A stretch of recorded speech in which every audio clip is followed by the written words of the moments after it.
Have you ever looked at someone's life and wondered what road brought them here? I'm your host, and this is the Unexpected Detour, a place for honest conversations about the turns we never planned, the losses that reshaped us, the choices that tested us, and the strength we found along the way. Every guest brings a real story, not a perfect story, a human one, the kind that reminds you that resilience doesn't always look loud. Sometimes it sounds like getting up one more time, asking for help, starting over, or simply choosing hope when the path ahead is unclear. Every person has a story. Follow the unexpected detour and discover the conversations that remind us we're stronger than we know. Subscribe now, listen in, and take the next step with us. Hi, it's me, your host of The Unexpected Detour, where life detours are inevitable. Thank you for joining me today. Every now and then, I come across a quote that causes me to stop and think. Sometimes I immediately agree with it. Other times, I need to sit with it for a while. I ask myself, do I really believe this? Has life taught me something different? Recently, I found myself doing exactly that with a quote from The Wizard of Oz. It was something the wizard said to the Tin Man, and it went like this. A heart is not judged by how much you love, but by how much you are loved by others. When I first heard that quote years ago, I thought it made sense. After all, who doesn't want to be loved?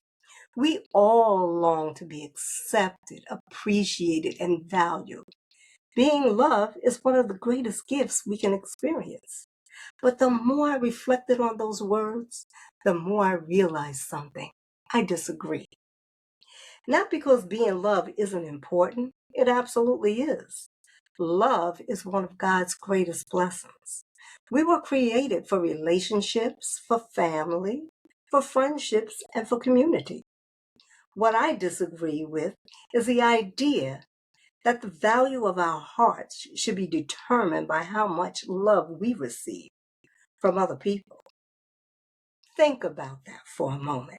If our hearts are measured by how much others love us, then we've placed our worth in someone else's hands. We've allowed other people to decide our value. The problem with that is people are imperfect. Some people will misunderstand you.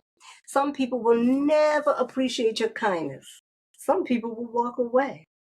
Others may never recognize the sacrifices you've made on their behalf. Does that make your heart less valuable?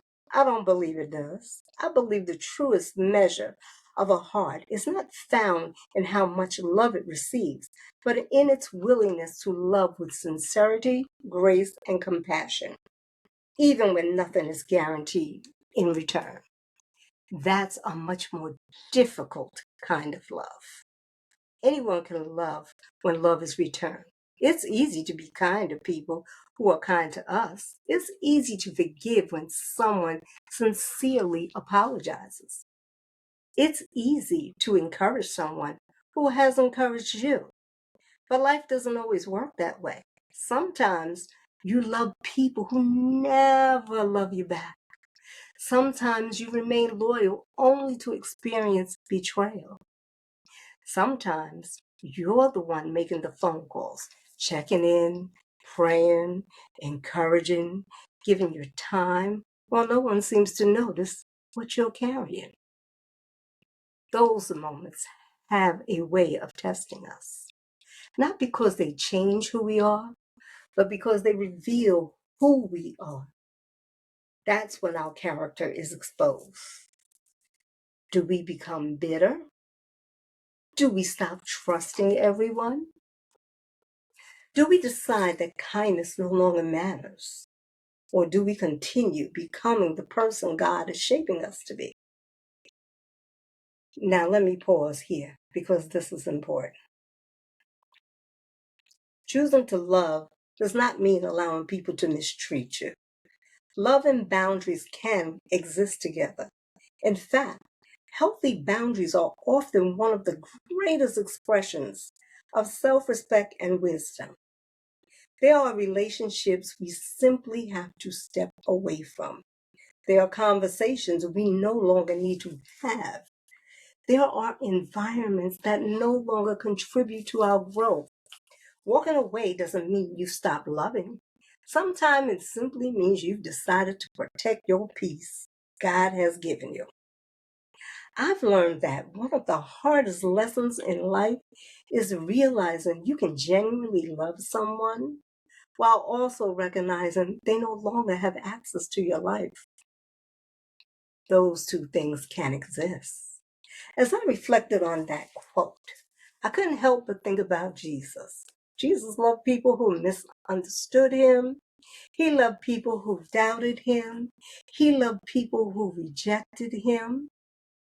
He loved people who crucified him. If love were measured by how much it was returned, his life would tell a completely different story.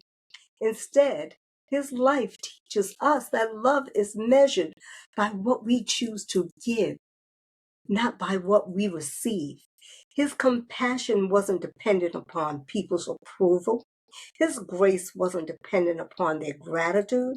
His love flowed from who he was. I think that's something all of us can learn from. When I look back over his life, I realize that there have been many moments that tested my heart. The loss of my mother, my battle with breast cancer, disappointments, broken expectations, relationships that didn't unfold the way I'd hoped, even unexpected detours gave me a choice. I could allow those experiences to make me bitter, or I could allow them to make me wiser. I choose wisdom. Not because it was easy, but because I never wanted pain to define the kind of person I would become. I still want to be able to encourage people. I still believe in kindness. I still want to extend grace. I still want to be a compassionate person. Not because everyone deserves it, but because that's the kind of heart I have. The whole world measures people by followers, popularity, influence, titles, and success. God looks at the heart. He sees the kindness no one applauded, the forgiveness no one knew you gave, the prayer you whispered for someone else, the compassion you extended when you could have walked away. Those are the moments that reveal who we really are. So perhaps we've been asking the wrong question all along. Instead of asking, who loves me? Maybe we should be asking, what kind of heart am I becoming? Am I becoming more patient, more compassionate, more forgiving, more gracious, more understanding? Or am I allowing life's disappointments to harden my heart?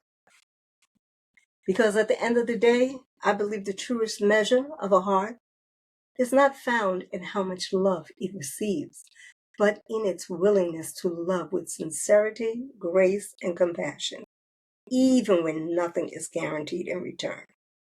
Thank you for spending this time with me today. I hope this conversation encouraged you to reflect not on how much you're loved, but on the kind of heart you're cultivating each day. Now, I'd love to hear from you. Do you agree with the wizard's quote, or do you see it differently? If you're listening, I'd truly appreciate if you would follow my podcast on Spotify and Apple Podcasts, as well as Amazon Music. Leave a review. Your support helps more people discover these conversations. And don't forget to subscribe to The Unexpected Detour on Substack, where I have additional reflections, encouragement, and writings that continue the conversation beyond the podcast. I love for you to join our growing community there. Until next time, remember, where in life detours are inevitable, it's how we navigate them that makes all the difference. Take care of yourselves, take care of one another, and God bless.